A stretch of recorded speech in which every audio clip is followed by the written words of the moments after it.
Alright, so today's topic is on pottery. I'll go over like the history of pottery and different pottery art styles from different eras and different regions. Um, and I'll just pretty much give a walkthrough of pottery and what it has been and what it is now. So the pottery, as a definition, is an item that is formed from clay and hardened by heat. Um, and it is one of the oldest and most widespread art forms in the world. Archaeologists have uncovered pottery that have been on Earth for as long as humans have been alive. So pottery is actually one of the oldest human-made artifacts ever found. And there are three broad categories of pottery. There's earthenware, there's stoneware, and there's porcelain. So earthenware, this is what it sounds like. It's pottery made from crude earth materials like clay. And there's also stoneware, so they use like stones or harder materials and making pottery out of that. And then there's porcelain. Porcelain has like uses fire to make it a really thin but durable clay pottery. So the first ceramics were probably just clay vessels that were sun dried, and they didn't use fire or other heat sources to dry the clay because really all they had was sun in their primitive ages. And it was probably used to store grain and other dry foods because the clay vessels weren't watertight when we discovered them. So we just assumed that they probably weren't used to store liquids. But then after people discovered fire, we started to make our clay vessels stronger, harder, and more watertight by using fire to dry it instead of only the sun. And the oldest known function of pottery came from Neolithic cultures in Japan and Turkey. And it's called Jomon, which is meaning cord markings. As you can see here, there's like some markings, like some cord. So basically, people believe that they use baskets, like woven baskets, and then putting clay pottery inside the baskets to make the shape. That's why they leave behind these cord markings. And they were found in caves, and they date back 10,500 so years. And Neolithic just means new stone. So this refers to the last period of the Stone Age when people began to farm and raise livestock. So this is when people decided that they wanted to settle down to farm and to raise agriculture instead of running around and hunting and gathering plants. So when they settle down, they need things or tools to help them settle, such as these vessels that could hold their grain and their food and other stuff that they happen to grow instead of capturing it. Because before, when they're nomads, they were only capturing what they needed and left behind what they didn't. But once you settled, you wouldn't want to waste the stuff that you like planted yourself, so you want to store them somewhere. And so then they made these clay vessels to store them. So this discovery of pottery, you actually had to do just with necessity and not really art. And so the early men needed to raise crops, so they needed storage for excess food. And the first theory that pottery was discovered was that they built fires along clay banks, and this caused the clay to turn into hard bowls because the fire dried the clay that was next to the water. And this looked like pottery, and then people discovered that this could hold water and other things. So then they used the same methods to make pottery. And the second theory is that they used to line baskets with clay to make it hold water until the clay was dissolved. And these baskets could have fell in the fire or were used for cooking, where the baskets would burn away and the clay would harden. And this comes from the markings on Jomon. So from the last slide, the cord markings. So like that's the second theory.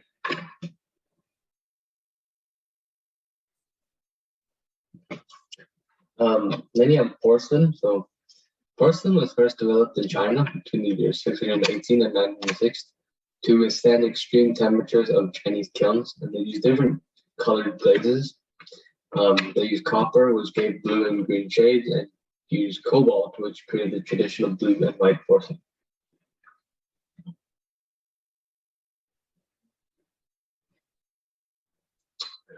And then there's also pottery in North America. So you have the first pots were plain and undecorated, so they're just baskets smeared with clay, like the Joma idea, left in the sun to dry. But then around 1000, like Native Americans, they actually had idea of art that closely resembled nature, and everything that they did was artistic, usually had something to do with nature. So they began to decorate pottery with insects, animals, birds, or other geometric shapes, which they tended to do in their artistic design as well. And as the colonizers and other people came to North America, the Europeans, they brought along their pottery making skills, which are a lot more developed than the crude North American, Native American pottery at the time. So then the Native Americans began to make more sophisticated pottery. After that, you have modern pottery. And in the 1990s, pottery for art became popular. So you went from basically like pottery made of necessity, just to hold grain and other storage things, and it became an art form, and that's what it is now, modern pottery. And now it's more art than for function. So that was like a brief timeline of how pottery developed and evolved. So now we're going to talk about like the historical pottery styles. So you have the Chinese, very traditional pottery styles here, as you can see down here. And Chinese were actual world leaders in the production of glazed and decorated porcelain and stoneware. They're very known for their blue and white traditional china. And it was designed to appeal to the Western world based on metalwork designs of European pottery. So they actually like made these designs, like you can see here. These are based off of like the European pottery styles where the rims are decorated.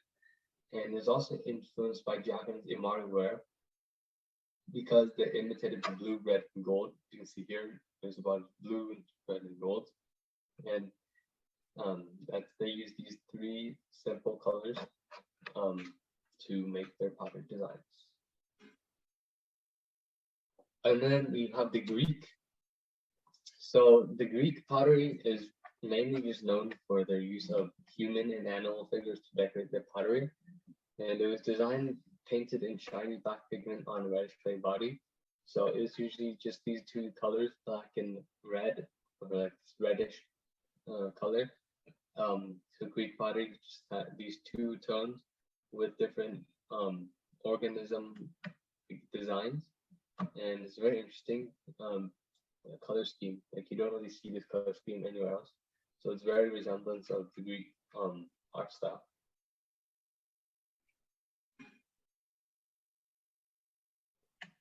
And then you have Japanese pottery styles. So these were Japanese are actually influenced by Chinese and Korean peoples and their pottery.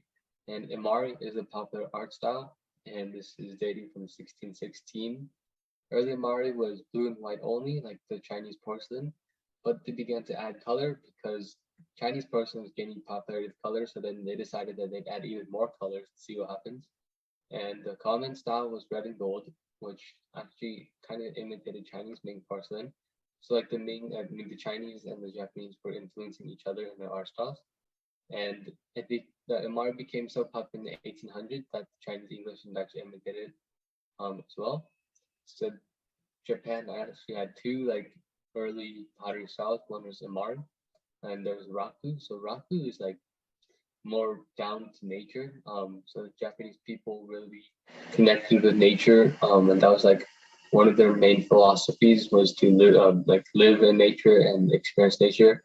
So they actually had like a tea ceremony and stuff, and they use these very crude and simple teapots and tea cups, and it's modeled entirely by hand. So each piece is going to be unique creation, very simple shape with a wide, straight-sided form, and it's very unique, and it's actually really simplistic, and it's very interesting. So they use like all the earth tones, so like brown, like light orange, red, greenish colors, like this cream, like sand, and they'd also have special firing techniques that produce these unique characteristics. So you don't really see pottery like this with this texture and this coloring, and that's what their special firing technique allowed for. So after that, we have like the Mahalaka. So this is bisque fried earthenware. This is first made in the Middle East, and it was coated with tin-based white glaze. So like there's a white glaze in the bottom, and then they decorate it on the surface and then they fire again. So it was actually, they're trying to imitate Chinese porcelain in their colors and their designs. But since Chinese porcelain is actually really difficult to imitate because their materials actually were only found in like a certain region. So then they developed their own version and it spread to Spain, where it is known as Talavera ware, and then to Italy from the island of Majorca, Spain, where it got its name. So you can see kind of like the European kind of design styles here. Like here's a something that like a gnome or something, very European kind of tradition or kind of feeling, I guess. And like these rabbits, ducks.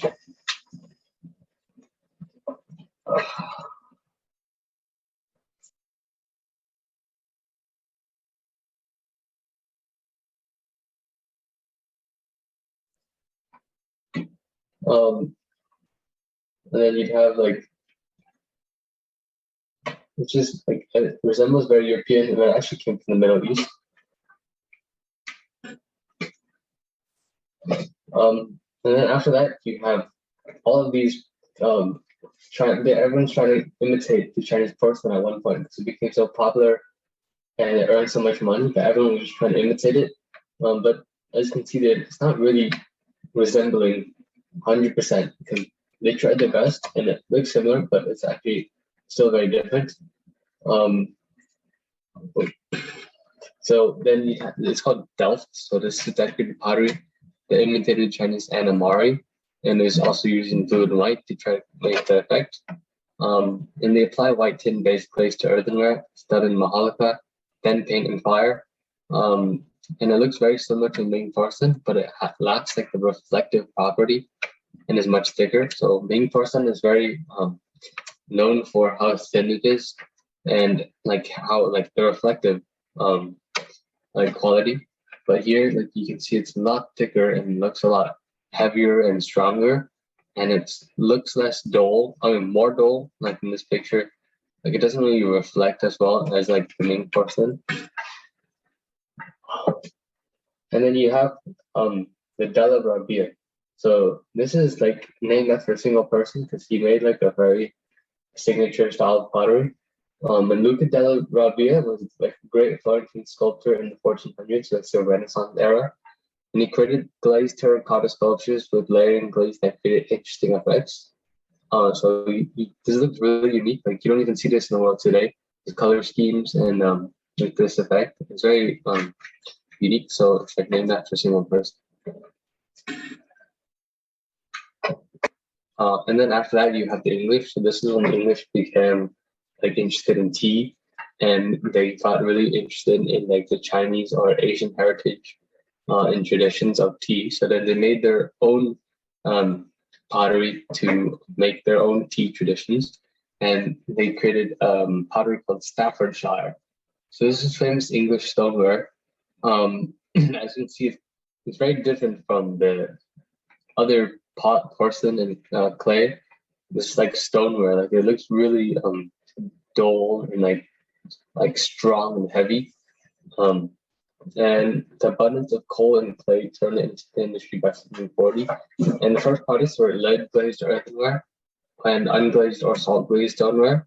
And in 1775, they introduced jasperware. So this is a fine-grained unglazed stoneware adorned with figures or Greek classical series on a softer dark blue. So here is like the jasperware. They're very solid colors. And before 1800s, before they introduced bone china made from bone ash, one of the most successful English porcelains. So they tried to copy Chinese again, but obviously they couldn't. They tried to use bone ash to get the thin and white appearance. And this is what turned out to be.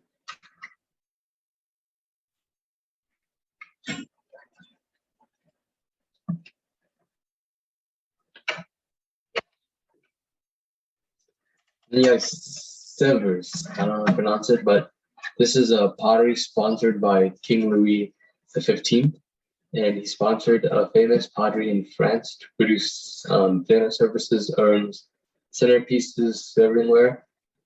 So this is like the highest quality soft-paste porcelain, and again, you can see like how it's trying to imitate the Chinese porcelain with the white glaze and the blue colors, but it looks very different.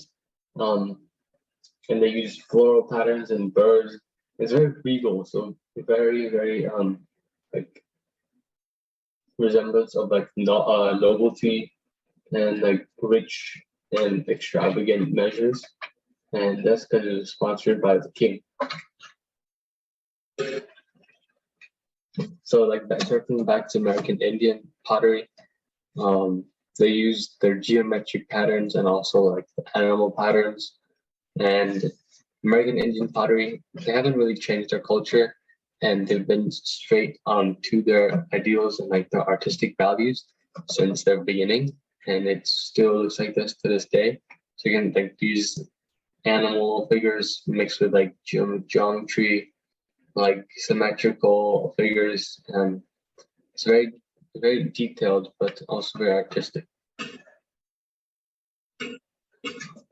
Oh, that should not be shown, but so ceramics industry. So ceramic refers to any human-made solid produced from like a non-metallic mineral substance such as clay or found in kiln.